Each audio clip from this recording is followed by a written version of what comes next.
Hey guys, this is Preeti. Welcome back to my channel. दोस्तों, आज हम बात करने वाले हैं एक हॉलीवुड साइकोलॉजिकल थ्रिलर के बारे में जिसका नाम है टेल।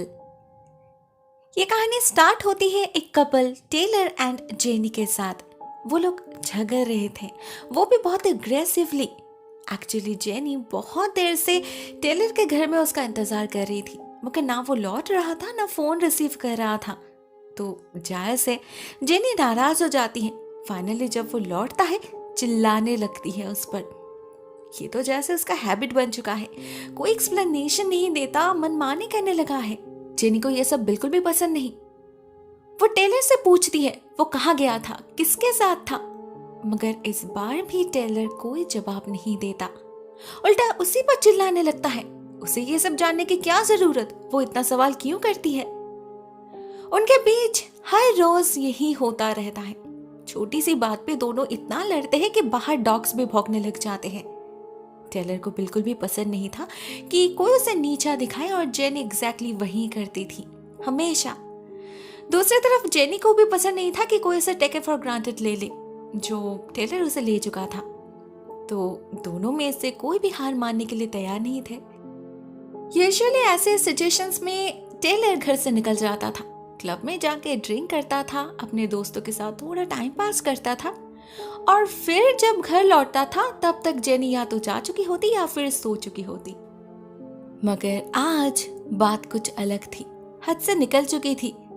टेलर कुछ ज्यादा ही भड़क गया था, अपने सोच पर काबू नहीं रख पाता वो। उसका दिमाग कह रहा था, ये लड़की ऐसे चुप नहीं करेगी, इसे चुप करवाना पड़ेगा कुछ भी करके।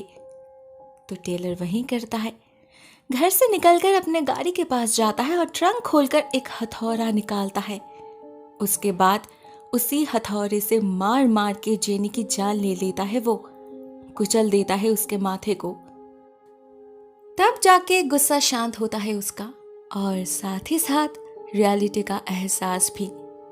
उसकी गर्लफ्रेंड उसके सामने पड़ी थी, बेजान, खून से लथपथ। उसके हाथ, कपड़े, फ्लोर एंड वॉल्स सब खून से लाल हो चुके थे। एक तरफ उसे खुशी हो रही थी कि उसका प्रॉब्लम सॉल्व हो गया था, रोज रोज के खिटपिट से उसे मुक्ति मिल गई थी।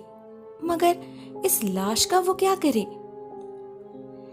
सबसे पहले वो उसे क्लीन शीट में रैप करके घर के एटिक में रख कर आता है। उसके बाद कॉल करता है अपने एक दोस्त रे को। उसे सब कुछ बताकर उससे मदद मांगता है। उसे लाश को ठिकाना लगाने में रे की हेल्प चाहिए, अकेला वो संभाल नहीं पाएगा। और वैसे भी सजेशन उसका था, तो फाइनल टच भी तो उसे ही देना चाहिए। असल में उसके इसी दोस्त ने कभी उसे जेनी को मारने का आइडिया दिया था। सीरियसली नहीं, मजाक मजाक में। शायद जब दोनों साथ बैठकर ड्रिंक करते थे, टेलर उसे अपनी बात, अपनी प्रॉब्लम्स बताता था। उसी वक्त कभी नशे में चूर रे ने कैजुअली कह दिया होगा ऐसा कुछ। उसने कभी सपने में भी सोचा नहीं होगा टेलर इसे इतना सीरियसली ले लेगा। तो अभी जब टेलर उसे सिचुएशन बताता है, पहले तो उसे लगता है वो मजाक कर रहा है, मगर कुछ ही देर में उसे समझ आ जाता है मामला क्या है। तो वो टेलर को साफ साफ बता देता है कि उसे इन सब चक्कर में नहीं पड़ना। इनफैक्ट वो तो टेलर से और कोई कांटेक्ट रखना ही नहीं चाहता। ये कहकर रे फोन काट देता है, और टेलर समझ जाता है कि वो बिल्कुल अकेला है। अपना मेस उसे खुद ही संभालना होगा। तो वो काम पे लग जाता है। सबसे पहले उसे फ्लोर से खून को साफ करना होगा। वो वही कर रहा था। अचानक उसे कहीं से नॉकिंग की आवाज सुनाई देने लगती है, ऐसे कोई बहुत ही हल्के हाथों से दीवार पर धक्का दे रहा हो। घर में तो टेलर अकेला है, तो ये आवाज कौन कर रहा है। टेलर आवाज को फॉलो करके ऊपर जा पहुंचता है, और उसे समझ आता है ये आवाज असल में मास्टर बेडरूम से आ रही है। अब एटिक का दरवाजा भी इसी बेडरूम के वॉक-इन क्लोजेट में से है। टेलर को दूर से तो आवाज सुनाई दे रही थी, मगर जैसे वो दरवाजे के पास जा पहुंचता है, सब कुछ शांत हो जाता है, बिल्कुल पिन ड्रॉप साइलेंस। फिर भी टेलर जाता है चेक करने, और उसे दिखता है एटिक के दरवाजे से खून टपक रहा है। लेकिन उसने तो लाश को काफी अंदर धकेल दिया था। वहां से खून टपकना तो इम्पॉसिबल है। चेक करने पर भी उसे वही मिलता है। इनफैक्ट वो तो जेनी को धक्का मार के भी देखता है कहीं वो जिंदा तो नहीं, मगर वो बिल्कुल पत्थर की तरह पड़ी थी वहां। टेलर रिलैक्स होकर नीचे उतरने लगता है, लेकिन ठीक तभी कहीं से खून की एक बूंद आके गिरती है लैडर के एक स्टेप पे, जिससे फिसलकर टेलर गिर जाता है। उसका माथा भी लैडर से टकराता है। बहुत गहरी चोट पहुंचती है उसे। काफी देर तक बेहोश पड़ा रहता है वो।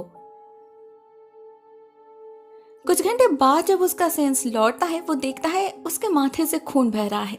मे बी इस चोट के वजह से या फिर अपने साइकोलॉजिकल ट्रॉमा के कारण एक अजीब नजारा देखता है वो देखता है एटिक से जेनी उसकी तरफ झांक रही है। ऑफ कोर्स ये इम्पॉसिबल था। वो हेलुसिनेट कर रहा था। अगले ही पल में टेलर को वो समझ आ जाता है जब जेनी वहां से गायब हो जाती है।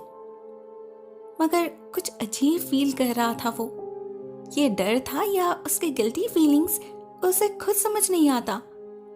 अभी तक जो कुछ भी उसने किया वो सब कुछ रिफ्लेक्स में था, मगर अभी धीरे धीरे रियलिटी उस पर भारी पड़ने लगी थी। उसका कॉन्फिडेंस लूज हो रहा था। इतना बड़ा कांड कर दिया उसने, कैसे वो इसे छुपा पाएगा, कैसे संभाल पाएगा सब कुछ। टेलर फिर से काम पे लग जाता है। Floor, kitchen area, wash basin सब कुछ क्लीन करने लगता है। और ठीक तभी अचानक घर की डोरबेल बजती है। टेलर को कोई आइडिया नहीं था ये कौन हो सकता है, तो वो चौंक उठता है मगर घबराता नहीं। बहुत ही नॉर्मली जाकर दरवाजा खोलता है तो पता चलता है ये टेरा है, जेनी की दोस्त। टेलर से झगड़ने के बाद जेनी ने ही उसे कॉल करके घर बुलाई थी जस्ट 20 मिनट्स पहले। तो जब टेलर बताता है कि जेनी बाहर गई है, टेरा यकीन नहीं करती। उसकी गाड़ी तो बाहर ही पार्क्ड है। तो कंफर्म करने के लिए वो जेनी के फोन पर कॉल करती है, जो रिंग होता है घर के अंदर। जेनी अपना फोन, कार्ड्स, वॉलेट सब कुछ यहाँ पर रखकर चली गई। ये कैसे पॉसिबल है? टेलर बताता है उनका झगड़ा हुआ था तो जेनी गुस्से में घर से निकल गई, कुछ लिए बिना ही। इसमें वो क्या कर सकता है? अब इसमें भी इस लड़की को कमेंट करना था। वो बहुत ही ब्लेटेंटली टेलर को क्रिटिसाइज करने लगती है।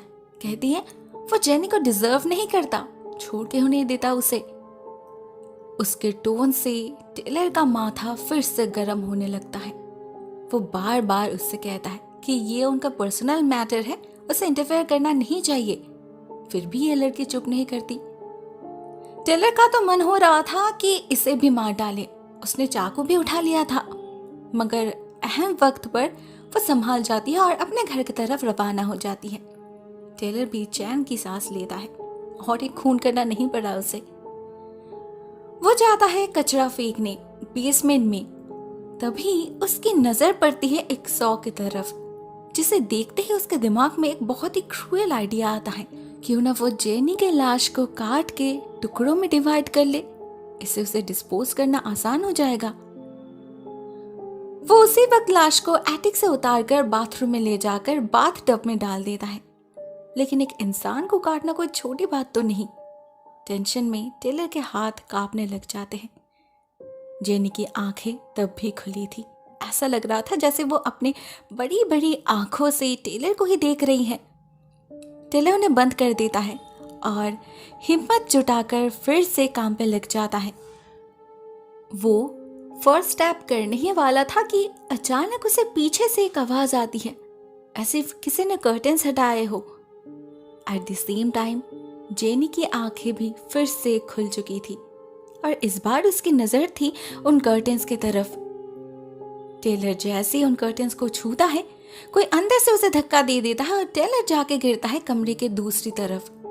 उसके टकरार से बाथरूम का स्विच ऑफ हो जाता है और पूरे कमरे में अंधेरा छाने लगता है।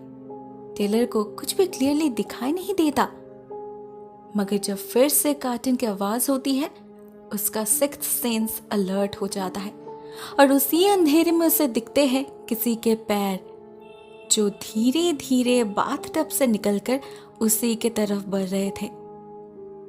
अब ये देखकर किसी की भी हालत खराब हो जाती। टेलर की भी होती है। हाथ पैर ठंड पड़ जाते हैं उसके और वो भागता है घर से बाहर।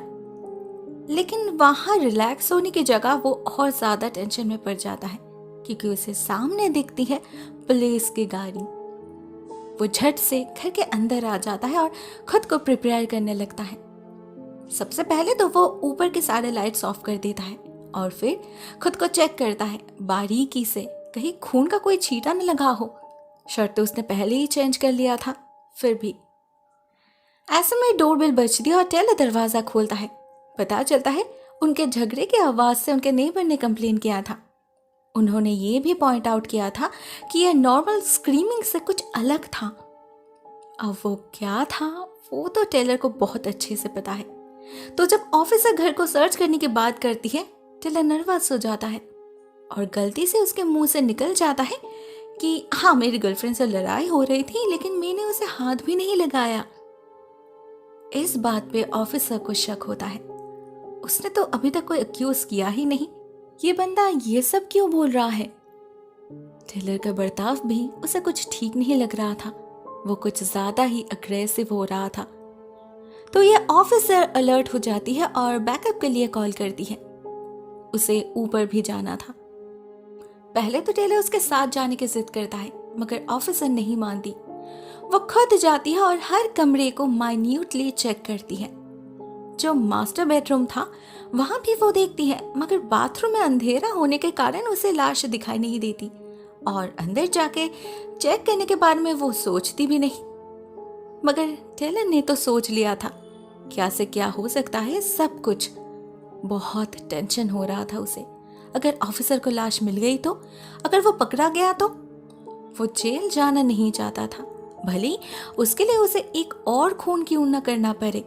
तो वो दबे पांव ऊपर जा पहुंचता है, ऑफिसर पर नजर रखने लगता है और वो ऑफिसर जैसे बाथरूम की तरफ जाने लगती है, टेलर उस पर हमला कर देता है।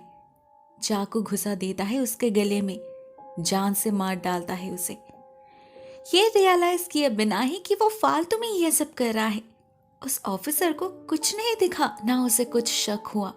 वो तो बस नीचे जा ही रही थी टेलर को क्लीन चिट देने। मगर टेलर से इंतजार नहीं हुआ और उसने अपनी पहली गलती छुपाने की कोशिश में एक दूसरी गलती कर डाली। वो ऑफिसर बहुत कोशिश करती है खुद को बचाने की। वो समझ नहीं पाई इस आदमी ने ऐसा क्यों किया। वो अपनी गन निकालने की ट्राई करती है, जिसे टेलर अपने एक हाथ से दबोच कर रखा था। बस और कुछ मिनट, उसके बाद उसके जुर्म को कोई ढूंढ नहीं पाएगा।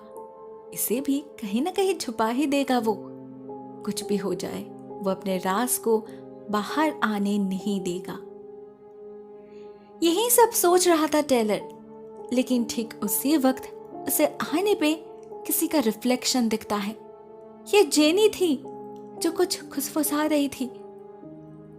उसे देखते ही टेलर के हाथ कांपने लग जाते हैं और उसका ग्रिप भी लूज हो जाता है, जिसका फायदा लेकर वो ऑफिसर अपनी गन निकाल लेती है और उसे शूट कर देती है। एक नहीं 2 बार गिर जाता है टेलर और वहीं पर उसकी मौत हो जाती है। और उसे कभी जेनी की आत्मा परेशान नहीं करेगी, कभी नहीं। उसका काम पूरा हो चुका है, उसने अपना बदला ले लिया है। एट द फाइनल सीन हमें घर में 3 डेड बॉडीज दिखते हैं, टेलर की, उस ऑफिसर की और जेनी की। बेचारे ऑफिसर को तो फालतू में मरना पड़ा। अगर टेलर ने पैनिक नहीं किया होता तो शायद आज वो जिंदा होती, निकल जाती चुपचाप। बट अगेन ये भी शायद किस्मत का ही खेल था। मे बी जेनी ने उसे इस्तेमाल किया अपना रिवेंज एग्जीक्यूट करने के लिए। On the other hand tailor, वो भी ज्यादा सोचने समझने की हालत में नहीं था। एक क्राइम को छुपाने के लिए उसने दूसरा कर दिया। उसका रिजल्ट क्या होगा ये सोचे बिना ही, सिर्फ और सिर्फ अपने शॉर्ट टेम्परामेंट के कारण, अपने एंगर इश्यूज के वजह से एक छोटी सी बात पे कितना बड़ा मिसहैप कर दिया उसने। बेकार में 3 लोगों की जान चली गई। क्राइम का तो नेचर ही होता है ये, एक को छुपाने के लिए दूसरा करना पड़ता है, फिर भी छुपाया नहीं जाता, बढ़ता ही जाता है। तो अगर उस हिसाब से देखा जाए तो उसके साथ जो कुछ भी हुआ, जो सजा टेलर को मिली, वो बिल्कुल ही जस्टिफाइड है, टेट फॉर टैट। लेकिन बाकियों के लिए बिल्कुल भी नहीं। दोस्तों, ये फिल्म यहीं पर एंड हो जाती है। ऑनेस्टली मुझे कहानी काफी पसंद आई। परफेक्ट साइकोलॉजिकल थ्रिलर का एग्जाम्पल है ये। स्टोरी में जो कॉन्स्टेंटली एक टेंस्ड माहौल रखा गया है, जो कॉन्स्टेंटली एक टेंशन बिल्डअप है, वो काफी थ्रिलिंग है। मैंने तो बहुत एंजॉय किया। एक गिल्टी माइंड खुद को छुपाने के लिए किस हद तक जा सकती है, उसे काफी अच्छे से पोर्ट्रे किया गया है यहाँ पर। I really enjoyed watching this movie. ये फिल्म यूट्यूब पर ही अवेलेबल है। मैं लिंक डिस्क्रिप्शन बॉक्स में डाल दूंगी, अगर आप चाहो तो चेक कर सकते हो। I am sure you are gonna love it. आज के लिए बस इतना ही दोस्तों।